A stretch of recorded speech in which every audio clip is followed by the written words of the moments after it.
Algo ట్రేడింగ్తో మీ life change అవబోతుందా? అసలు algo trading ఎలా చేయాలి? ఇది అందరి కోసం డిజైన్ చేయబడిందా లేదా? ఈ వీడియో స్కిప్ చేయకుండా చూడండి. మంచి సైకలాజికల్ పాయింట్ ప్లస్ దీని గురించి ఎక్స్ప్లెనేషన్ ఉంటుంది. ఆల్గో ట్రేడింగ్లో ఉన్న బెనిఫిట్ ఏంటి అంటే, మెయిన్ అది సిస్టమ్ ఓరియంటెడ్ కాబట్టి ఇందులో భయం, ఫియర్, గ్రీడ్ అలాంటివి ఏమీ ఉండవు. మన హ్యూమన్ ఎమోషన్స్ ఏవైతే ఉన్నా అవేమి ఉండవు మెషిన్ కాబట్టి.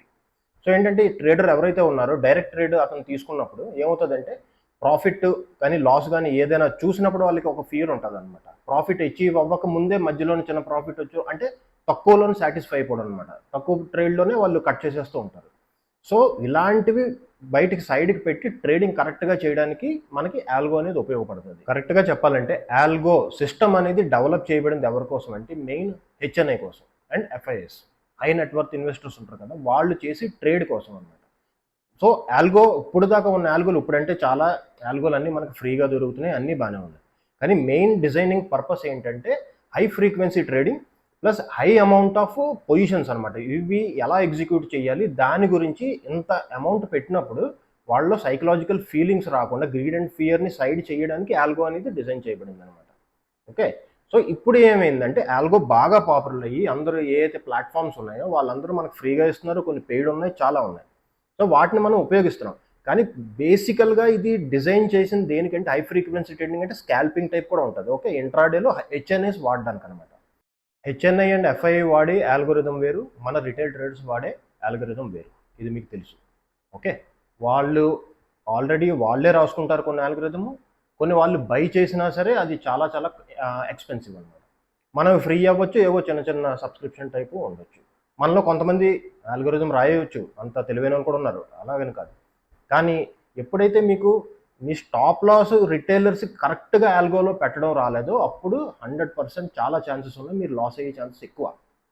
ఎందుకంటే ఒకే టైంలో హెచ్ఎన్ఐ ఎఫ్ఐఎస్ కలిపి ఎంత ఫ్రీక్వెన్సీ ఆఫ్ అమౌంట్ మనకు పొజిషన్ పడుతుందో ఆ టైంలో మార్కెట్ డౌన్ అవుతే సో సెల్ సైడ్ అనుకోవచ్చు వాళ్ళు.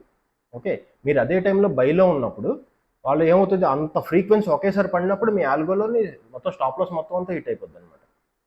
ఓకే, ఎందుకంటే మెయిన్ ప్రాబ్లం ఏంటంటే మనకి స్టాప్ లాస్ పెట్టి ఏరియా తప్పు అనమాట. ఫస్ట్ ఆఫ్ ఆల్ అది మనం ఆల్గోలో మీరు డిజైన్ చేసినా, మీరు ఆల్గో కొన్నా, ఏదైనా చేసినా స్టాప్ లాస్ అనేది ఎంచుకోవడం కరెక్ట్గా ఉండాలి. ఓకే, సో లేకపోతే ఏమవుతుందంటే ఇప్పుడు రిటైలర్స్లో చూసుకోండి, ఆల్గోలో ఎందుకు మనకు లాసులు వస్తున్నాయి? మెయిన్ మనకి స్టాప్ లాస్ తెలియకపోవడం వల్ల. ఓకే, సో ఇది అసలు బేసిక్గా ఏంటి, గ్రీడ్ అండ్ ఫియర్ పక్కకు పెట్టడానికి మెషిన్ ట్రేడ్ చేస్తుంది, మన ఎమోషన్ ఉండదు, మనకు ప్రాఫిట్ వస్తుందని మనం ఆల్గోలో చేస్తున్నాం. కానీ ఏం చేస్తున్నాం, మనం మధ్యలో వెళ్ళి ఒక 2-3 సార్లు దాన్ని చూస్తూ ఉంటాం అనమాట. ఓకే, ఆల్గోని ఎప్పుడు డిస్టర్బ్ చేయకూడదు ఫస్ట్ ఆఫ్ ఆల్. ఓకే, అంతేకాకుండా మీరు స్టాప్ లాస్ ఏరియా కరెక్ట్గా ఎంచుకుని టార్గెట్ ఏరియా నుంచి ఇంకా దాన్ని వదిలేయడమే. ఎప్పుడైతే మీరు పొజిషన్ తీసుకున్నారో ఇంకా దాని గురించి ఆలోచించండి. మళ్ళీ ఆల్గోకి మీరు కమాండ్ ఇచ్చి మళ్ళీ మధ్యలోనే మీరు డెసిషన్ తీసుకుంటారంటే చాలా ప్రాబ్లం అవుతుంది. ఓకే, సరేనా? సో ఇదేంటి అంటే మనకి దగ్గర హై క్యాపిటల్ ఉండి మన స్టాప్ లాస్ ఏరియా కరెక్ట్గా ఉంటే ఆల్గో మీకు చాలా బాగా పనిచేస్తుంది. ఓకే, ఎందుకంటే మన గ్రీడ్ అండ్ ఫియర్ అవన్నీ పక్కన పెట్టేస్తాం కాబట్టి. ఓకే, ఇది మార్కెట్లో చాలా బాగా పనిచేస్తుంది. కానీ మనకి స్టాప్ లాస్ ఏరియా తెలియాలి, ప్లస్ ఏంటంటే దీని మీద ఆల్గోరిథం కొంచెం నాలెడ్జ్ ఉండాలి. దాన్ని మనం మాడిఫై చేసుకుని ఇది కూడా మనకుంటే చాలా బాగుంటుంది. ఆల్గోని స్కాల్పింగ్ అండ్ ఇంట్రాడే కాకుండా మీరు ఒక ట్రెండ్లో వాడుతాను, స్వింగ్కి వాడుతానంటే ఇంకా అది చాలా చాలా మంచిది. మీ ట్రేడింగ్ కెరియర్కి అది చాలా బాగా హెల్ప్ చేస్తుంది. ఓకే, సో ఆల్గో ఎప్పుడు చూడండి, ఇందులో ఒక నెగిటివ్ ఉంది, పాజిటివ్ ఉంది. పాజిటివ్ ఏంటి, ఇందాక చెప్పాను కదా, ఎమోషన్స్ ఉండదు, అది ఓకే. ఇంకోటి ఏంటంటే దీనిలో ప్రాబ్లం ఏంటంటే ఆల్గో ఎప్పుడు ట్రెండ్లోనే పనిచేస్తుంది. ఏదర్ అప్ ట్రెండ్ అవ్వాలి, ఏదర్ డౌన్ ట్రెండ్ అవ్వాలి. ఓకే, సైడ్ వేస్ ఉంటుంది చూసారా, సైడ్ వేస్లో ఆల్గో పనిచేయదు. మీరు ఎన్ని పెట్టండి స్టాప్ లాస్లో మనం హిట్ అవుతూనే ఉంటాయి. సో ఏమవుతుందంటే మీరు అప్ ట్రెండ్ కానీ డౌన్ ట్రెండ్లో కానీ సంపాదించిన డబ్బులు సైడ్ వేస్లో చేయడం వల్ల మొత్తం అన్నీ పోతాయి. సో నెట్లో చూసుకుంటే మీరు మళ్ళీ లాస్లో ఉంటారు. సో అందుకే ఆల్గోని మీరు వాడడం ఒక ట్రెండ్ ఐడెంటిఫై చేసి ఒక స్వింగ్కి వాడారంటే చాలా బాగుంటుంది. సైడ్ వేస్లో అయితే మాత్రం ట్రేడ్ చేయొద్దు. ఓకే, సో దీన్ని ఇంకోలా చెప్పాలంటే మార్కెట్ ఎప్పుడైనా చూసుకోండి, లాస్ట్ 5 years ఏదైనా స్టాక్ కానీ ఇండెక్స్ కానీ ఎలాంటిదైనా ఓకే కొన్ని చార్ట్లు తీసి చూడండి, మీకు ఎప్పుడు అందులో 60 to 70% మార్కెట్ ఎప్పుడు సైడ్ వేసే ఉంటుంది. మిగిలిన 30% అందులో కొంచెం సగం సగం కలిపి either up or down trend ఉంటుంది. సో ఎప్పుడైతే మీరు ట్రెండ్ కరెక్ట్గా ఐడెంటిఫై చేయగలిగారో ఆ టైంలో ఆల్గో వాడారంటే మీ ట్రేడింగ్ కెరీర్కి తిరిగి ఉండదు. సో మనం డిసిప్లిన్ ఏం చేయాలంటే మెయిన్ ఎయిదర్ ఒకటి first stop loss area correct choose చేసుకోవాలి. నెక్స్ట్ ఏంటి అంటే సైడ్ వేస్ ట్రెండ్లు ట్రేడ్ చేయకూడదు, ఎంత ఆల్గో తెలిసినా ఏం తెలిసినా సరే. సో బుక్ ఆఫ్ రూల్లో రాసింది ఏంటుందంటే డబ్బులు మనం సంపాదించగలిగేది ట్రెండ్లోనే, either up or down. Side వేస్లోని డబ్బులు సంపాదించడం అనేది అసంభవం యాక్చువల్లీ. సైడ్ వేస్లో ఏ ఇండికేటర్ మీకు పనిచేయదు, ఏ ఆల్గో పనిచేయదు. ఓకేనా, మీ ఎమోషన్ కూడా చాలా అటు ఇటు అప్ డౌన్ అవుతుంది అనమాట. ఓకే, వీడియో అర్థమైంది అనుకుంటున్నాను. ఇప్పుడు చార్ట్స్లోకి వెళ్దాం, కొన్ని స్టాక్స్ కానీ ఇండెక్స్ చూద్దాం. ఓకే, ఇప్పుడు స్టాక్స్లోకి వచ్చాం. LTIM first, LNT Mindtree. ఓకేనా, ఇది డైలీలో ఉంది చూడండి. ఇక్కడ చిన్న శాండ్విచ్ ప్యాటర్న్ టైప్ చేస్తుంది అనమాట. సో ఏంటంటే ఆల్రెడీ ఇంత ఫాల్ వచ్చింది కాబట్టి చిన్న బౌన్స్ రావచ్చు అనేది అనమాట ఇది. సో ఇది చూసారు, ఆర్ఎస్ఏ కూడా కంప్లీట్ లోలోకి వెళ్ళిపోయింది. దీన్ని 1 అవర్లో చూద్దాం. సో ఇక్కడ ఇది అయితే క్రాస్ చేయకూడదు కానీ క్రాస్ చేసింది అనమాట. సో క్రాస్ చేసినా సరే ఇక్కడ డైవర్షన్స్ కనబడుతున్నాయి కదా.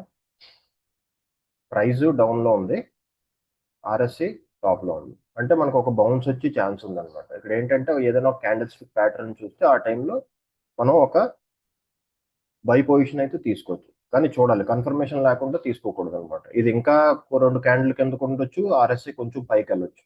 Okay, next LTTS, LNT technology services. Okay, ఇది 1Dలో చూపిస్తాను. సో ఇది చూసారు, ఇక్కడ సేమ్ డౌన్, ఆర్ఎస్ఐ ఫ్లాట్, అంటే పాజిటివ్ డైవర్షన్స్ ఉన్నట్టుంది అనమాట. ఇందులో వస్తే ఇంకో బౌన్స్ సేమ్ ఇందులోని ఎలాంటి బౌన్స్ వచ్చిందో ముందు చూపించిన స్టాక్లో ఎల్టీఐఎంలో కూడా మీరు ఎక్స్పెక్ట్ చేయొచ్చు అనమాట. ఓకే, ఇది వీక్లీలో చూద్దాం. వీక్లీలో సేమ్ ఆర్ఎస్ఐ బాగా డౌన్ అయింది. ఓకే, ఈరోజు ఫ్రైడే కాబట్టి ఇక్కడ ఒక హ్యామర్ ఫామ్ అయింది అనమాట. నెక్స్ట్ ఒక బౌన్స్ వచ్చే ఛాన్సెస్ ఉన్నాయి. ట్రెండ్ రివర్స్ అవ్వలేదు, ఇట్లా డౌన్ ట్రెండే కానీ ఇవన్నీ బౌన్సెస్ అనమాట. Okay, next Nifty. So Nifty 50 daily candle. So ఇక్కడ డౌన్ అయింది, ఈ గ్యాప్ ఫిల్ చేయడానికి ఇంకొంచెం మిగిలిపోయింది అనమాట. మనకి అరౌండ్ ఒక 40-50 పాయింట్స్ మిగిలిపోయి అనుకుందాం. సో 1 అవర్లో చూపిస్తాను నేను. సో ఇప్పుడు ఏంటంటే ఇది ట్రెండ్ కొంచెం కింద కన్ఫర్మ్ అయింది. ఇది ట్రెండ్ కిందకి కాకుండా మళ్ళీ బౌన్స్ రావాలంటే ఈ ఏరియా పైకి వెళ్ళిపోవాలన్నమాట తొందరగా. ఈ లో కనబడుతుంది కదా మనకి, ఇది ఈ ఏరియా కొంచెం పైకి వెళ్తే అప్పుడు చిన్న బౌన్స్ పైకి వచ్చే ఛాన్స్ ఉంది. ట్రెండ్ రివర్స్ అవ్వలేదు, ట్రెండ్ డౌన్ ట్రెండే ఉంది. సో ఫ్రైడే మరి ఏదైందో మరి మంచి ఫాల్ అయితే వచ్చింది. ఓకే, సో వీక్లీ ఒక్కసారి చూద్దాం. వీక్లీ క్యాండిల్ క్లోజ్ అయింది కదా.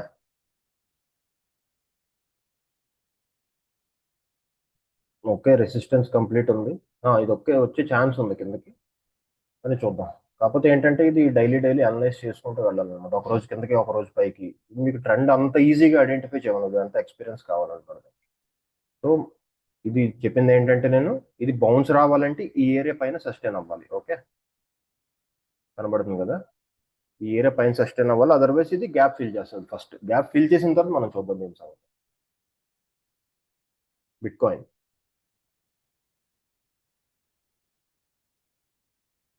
బిట్కాయిన్ కొంచెం డౌన్ వస్తుంది, ఇక్కడ కరెక్షన్ అవుతుంది అనమాట. వీక్లీలో అయితే ఇది అసలు ట్రెండే మారలేదు. ఓకే, ఇది ఓన్లీ కన్సల్టేషన్ ఫేజ్. ఇంట్రాడే ఆ టైప్లో దీనిలో చేసుకుంటే ఓకే, వచ్చిందా పోయిందా వేరే విషయం. జస్ట్ పొజిషన్ తీసుకొని ప్రాఫిట్ అయితే ప్రాఫిట్, స్టాప్ లాస్ హిట్ అయితే స్టాప్ లాస్ హిట్, మనం బయటకు వచ్చేయాలన్నమాట. ఇది పొజిషన్ క్యారీ చేయడానికి లేదు, ఎందుకంటే ఇది మొత్తం సైడ్ వేస్ అయిపోతుంది. ఓకే, సో ఇందాక చెప్పిన వీడియో ఆల్గోది అర్థమైంది అనుకుంటున్నాను. చూసారు కదా, మళ్ళీ ఒకసారి చూడండి మీరు ఆ వీడియో.